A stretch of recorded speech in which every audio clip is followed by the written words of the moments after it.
Hey, what's up, everybody? Welcome back to Push to Talk. As you can see, I'm not alone. I'm with a super guest. I think we even made a video about it. We made a video and we posted on TikTok and not yet on Instagram. But he's here. We're gonna make the full video about the difference between American English and British English. You can notice it. I'm not an American, but he's an American. And maybe some of you don't know him. I'm gonna ask him to introduce himself first so that we know him. If you introduce yourself, please. Hello, my name is Patrick Matheson, and Yes. I am a director at CALI, Congo American Language Institute. So I am today with the director of CALI. What is CALI? People need to know what is CALI exactly. CALI is an English center.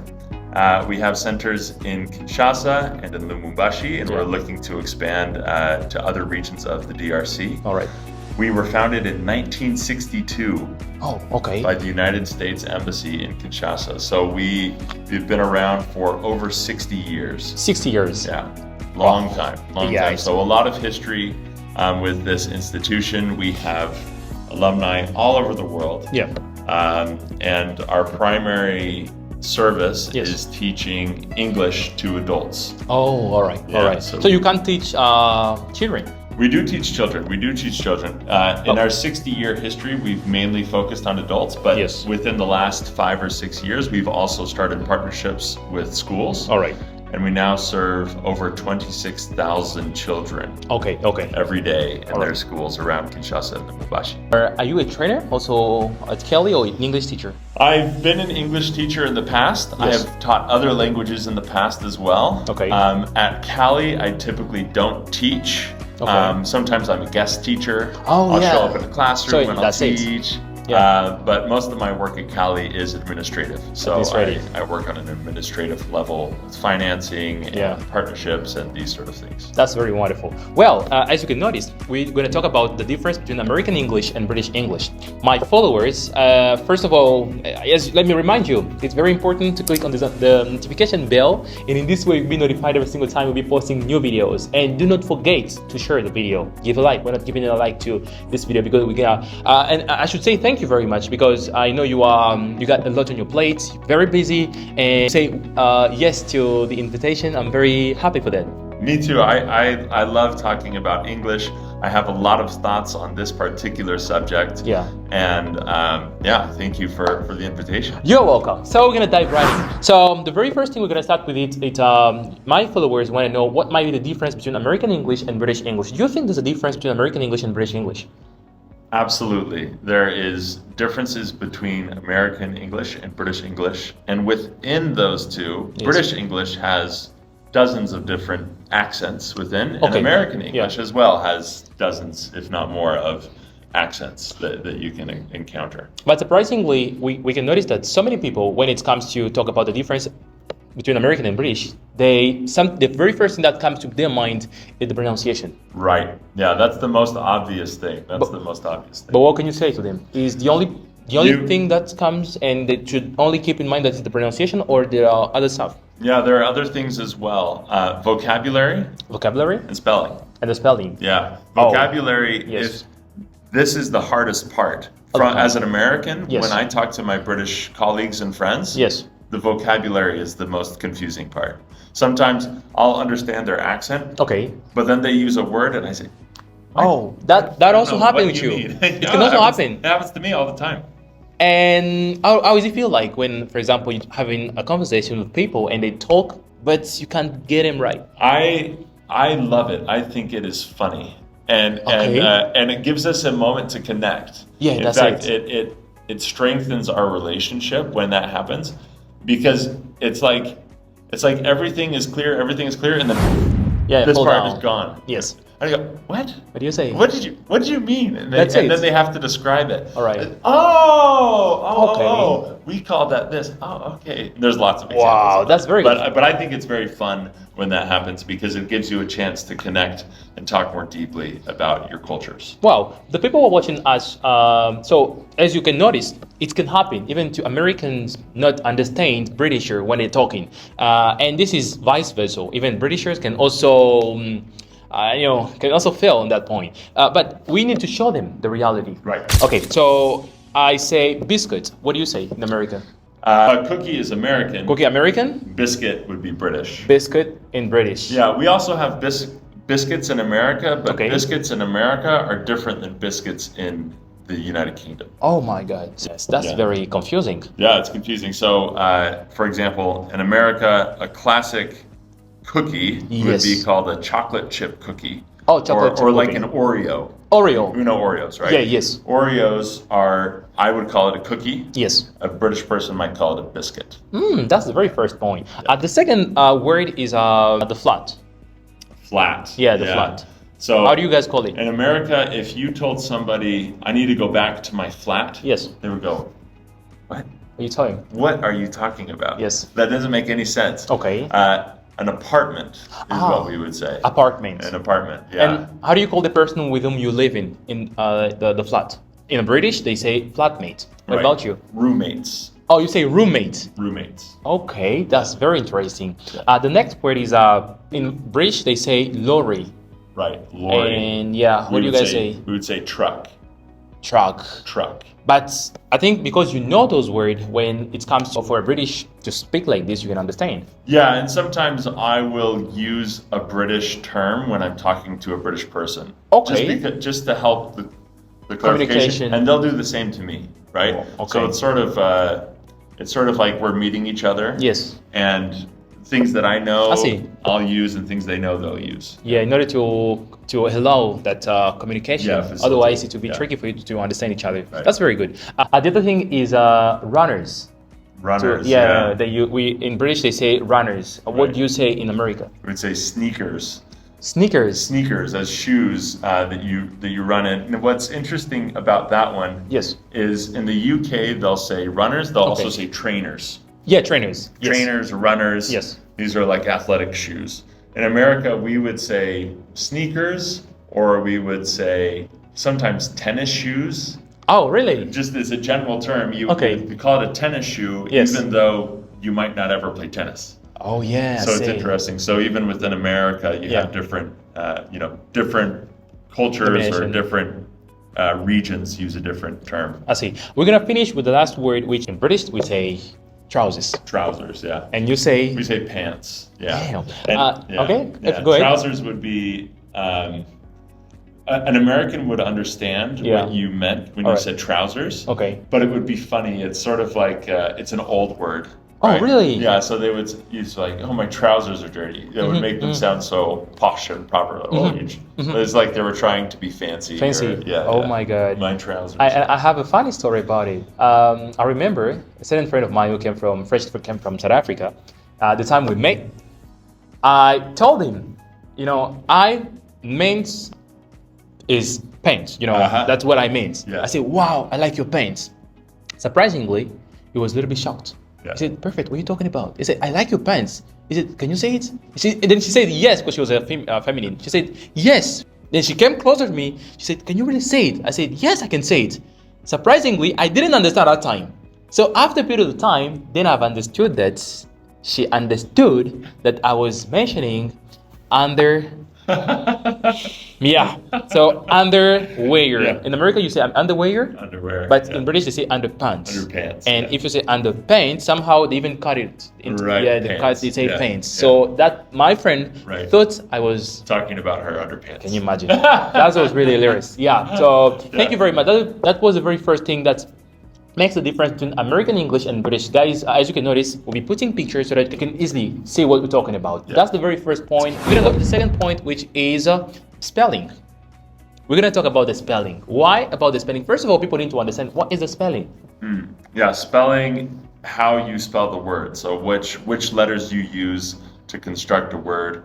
And what's interesting about English is English came from lots of other languages. That's right? it. Yeah, It has a lot of French, Yes. right? Inside, yeah. It has Latin, it has some German words, Yeah. right? And so it's a mix of languages. All right. And there are lots of, and so you don't always have exact rule. There are lots of different rules. Yes. There are not a few rules, right? All right. About how to pronounce things. And so the letters that you use to create a word and create sounds. All right. So let's start with now the first word. For example, the way we write center. Yeah, we will write center. As American, I'll be writing something there, and Yep. here I'll also be writing something. So in British, they say center. Right. And how do you say it in American? We'll say center. But different spelling. Different spelling. Yours is C-E-N-T-E-R.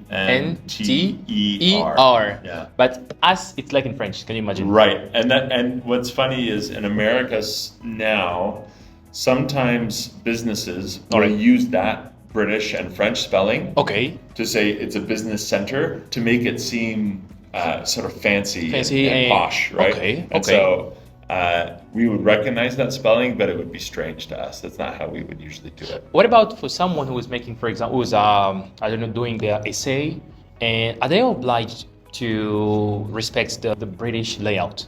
Yeah, it just depends on their audience. And what's so great is that even within Microsoft Word, Yes. you can set your editing language to British English or American English, right? You can choose. Yeah. And so it can give you points, right? So, for example, sometimes I'll get an email from a British person. Yes. And it has all sorts of weird spelling in it, Yes. right? Center as a good example. And if I want to respond in a way that matches, then I can set my spelling on Word or in the email to be British English, and then it will tell me what I did wrong. That's wonderful. That's very interesting. And what about jewelry? In British, it's Jewellery. Oh, 2 L's. Yes, we got two. 1 L in American English, yeah. Jewelry, but same pronunciation. Same pronunciation. That's very interesting. Yeah. And I've also noticed that in so many words, like words that finish with O, U, R, Yes. R, just take those O, U, R, remove it. Right. And you put it Just O-R. O-R. Like for color. Color. Yeah, color. It's written same. In almost American, same. C-O-L-O-R. Color. But here it's C-O-L-O-U-R. Right. Honor. Yeah, H-O-N-O-R. Honor. This is American, but in British it's H-O-N-O-U-R. See, I didn't even realize that. I didn't even know that. Yeah, that's interesting. Apart from this, we also have flavor. Here it's flavor like this, and they flavor like that. That's right. That's very wonderful. So guys, this is the other thing you should know. And we also need to mention that there's a type of word that's finish with Z-E in American, Right. but us it's S-E. S-E. Like organize. Organize, yeah. So organize we would spell with the Z-E at the end. Computerize. Computerize, organize, Yeah. specialize. Specialize. Yeah.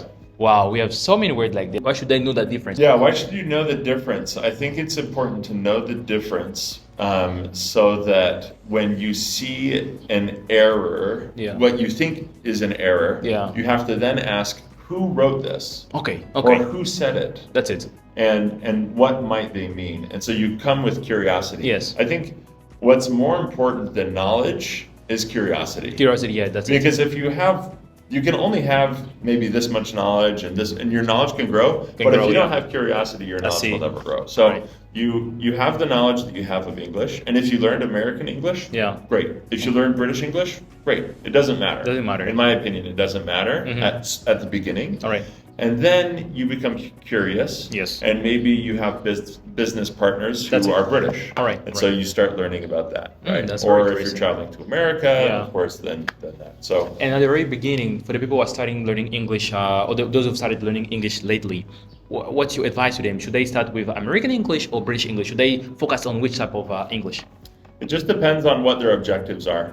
It 100% depends on you and your objectives. Okay. If you don't know, if you don't have a preference because you don't have, you're not in business with English-speaking people, or you are not planning to travel anytime soon. Yeah.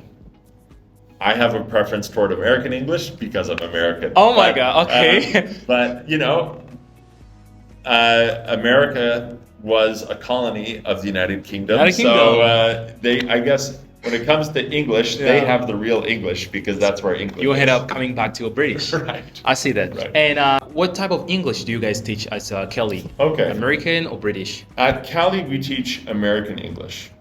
We're the Congo American Language Institute. Yes. We were founded by the United States Embassy. Okay. And myself and the other directors of CALI are American. So All right. we teach American English. However, Yes. we have some textbooks that we use in some of our partner schools, in secondary schools in particular. All right. And some of those textbooks are only available in British English. And so we teach British English in that case.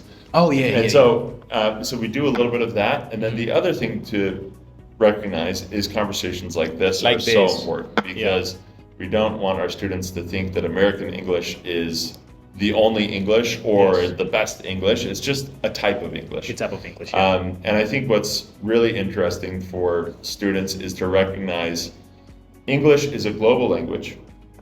So you have American English, you have British English, you have South African English. Oh, you have Australian English. Yeah, Australian, yeah. And you have all sorts of different Englishes, All right. right? And so what I think is most important is sort of this idea of a global English. Global. And there's this foundational level upon which everyone can understand each other. Yeah, and it's fine. All right. But it's important to know that there might be differences. Wow. So guys, very important to know that difference, because you may find people freshly coming from the United States. If you are focused on British, that's a bit tricky for you to understand what they'll be saying to you. Anyway, okay guys, so now let's talk about the pronunciation, because we're gonna talk about it because you're gonna see the difference, okay? By pronunciation, we say the way people speak, okay? Right. Okay, now, I say water. What do you say in American? In American, we would say water. I have a great story about this. Why is that? Here's my story. When I was a young child, I lived in South Africa. Oh, really? So I'm American, but I lived in South Africa for 4 years. Okay. And we were at church. Okay. And I was presenting something with the other children to the congregation. All right. And we had a line, we had to read and read this line. And I was supposed to talk about Jesus being baptized in water. Oh, okay. Oh, yeah. Right? And everyone else at church is South African. Okay. And I'm the American. You're only My American. family, we were the Americans. Yes. And so I get up and I read my sentence and yeah. I say, Jesus was baptized in water. And my teacher says, no, Patrick, you mustn't say water. You must say water. Well, yeah, water. You must say water. Yeah, So I said, okay. She says, all right, you understand now. I want you to say water. Yeah, all right, I don't want yeah. you to say it the American way. I want you Okay. to say it in like a South African, okay? Yeah. It's like, all right, okay. So then on Sunday, Yeah. I'll stand up. And Jesus was baptized in the water. They're happy. And everyone laughs. Yes, The yes, I American, see. right? So yeah, this word, and then in British English as well, water. Water. Yeah. Water. Like a bottle of water. A bottle of water. Yeah. All right. And in American, you say Water. a bottle? Of a bottle. Bottle. Bottle. Bottle. Bottle. Bottle. And Water. water. Yeah. Okay. Little. Little. Little. It's almost like L-I-D. Oh, yeah. Instead of a T, Okay. we pronounce those T's as a D sound. All right. Water. Water. Okay. What about little? internet? Sometimes Americans can be really lazy with the T sound. Oh, yeah. Internet. All right. Or another one is mountain. Okay. Mountain. Mountain. We'll just leave the T out. Mountain. And what we're doing is like a kind of interview. Yeah. How do you say that? If you're speaking fast, you can leave the T. Oh, okay. You can skip the T. That's true. That's very wonderful. That's true. What about because as we said, some people are speaking very, very fast, and we can't understand them. So, do you think the people who are speaking faster are speaking American English? Is the way of speaking faster making you speak American English or not? No, I don't think so. I might be wrong. My observation is that it just depends on the person. Yes. There have been some studies done on the speed at which people speak. Yes. That is more closely tied to if they live in a big city or if they live in a rural area. Oh, yeah. Which is really interesting. So people in rural areas tend to speak a little bit slower, and people in big cities tend to speak a little bit faster. I remember that study. I don't know if that's when that was done. But what I think is another really important point about these accents and pronunciation Yes. is within the United Kingdom, All right. first of all, the United Kingdom has 4 countries: England, England, Wales, Scotland, and Northern Ireland. Yes.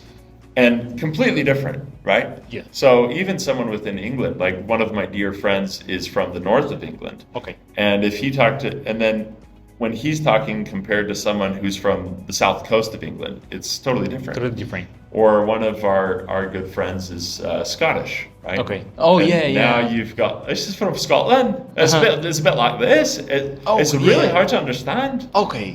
And so what's funny, do you know Marco Polo, the app?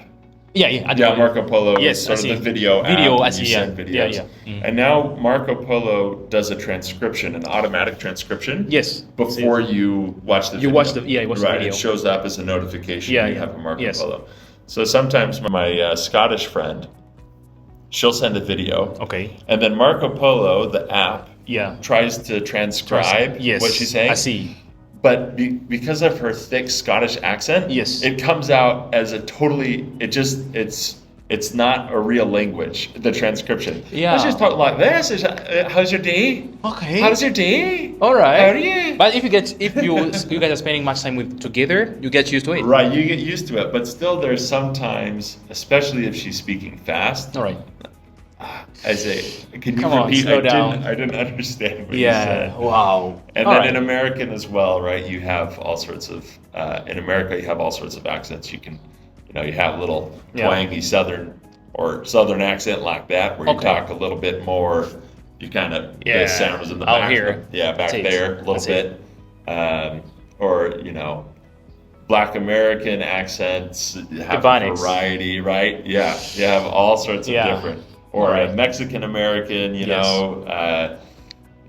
man, how are you? It's like so you get a lot of different accents, and so what I think is important for English speakers in Congo, in Africa, wherever you are, as you're learning English as a second language. Yes. First, just to be aware of those different accents. Aware. Try to listen to lots of different accents. That's it. And then as you speak, one mistake I see a lot of our CALI students make, they're so excited about their English skills that they speak too fast. Okay. Slow down. Slow down, guys. Slow down a little bit, right? Yeah. You hear native speakers speaking very fast. Yes. But sometimes as you're learning English as your second language, if you're speaking too fast, your pronunciation gets lost and it becomes really hard for a native speaker to understand you. And I do the same in French. I'm a student of French. Oh, yeah. And I make lots of mistakes in French. Yeah. But if I slow down, I make fewer mistakes and my pronunciation is more clear. Better. So I think to slow down a little bit is helpful. Thank you very much. So, guys, you have just heard it's Freshie come from himself, not me. So please put it into practice. You have to slow down when you're talking English, very important. And since you are still a student, that's going to help you with, we are learning because we want to communicate, okay? When you're speaking faster and people don't understand you, that's going to be difficult for them to understand, and the communication will be totally difficult, okay? So that's what you have to do, as he just said, and we should normally thank him for accepting the invitation. I really thank you very much. Thank you. So do not forget to click on the subscribe button. I'm going to take the CALI. You have TikTok account. Yeah, we're gonna put the TikTok account. And we have a YouTube channel. We don't have as many videos as you, or as many followers as you. 70. Mine is 70 already. And we're also going to put everything in the description of this video. Go and give motivation to CALI. If you are in Kinshasa, you can come to CALI. Or Lubumbashi. In Lubumbashi, there's also CALI. So that's what I can say about, maybe in last word? The last thing I would say is, if you find a way to make English fun, you'll have no problem learning it, right? Yes. Find whatever is enjoyable to you about English, movies, music, comedies, whatever it is, reading books. Find the thing that you really enjoy in English and do that, and you'll learn so quickly. Thank you very much. So that's leads us to the end of this video. Thank you very much, guys, for watching. We'll catch you in the next one. Thank you. Bye-bye. Bye.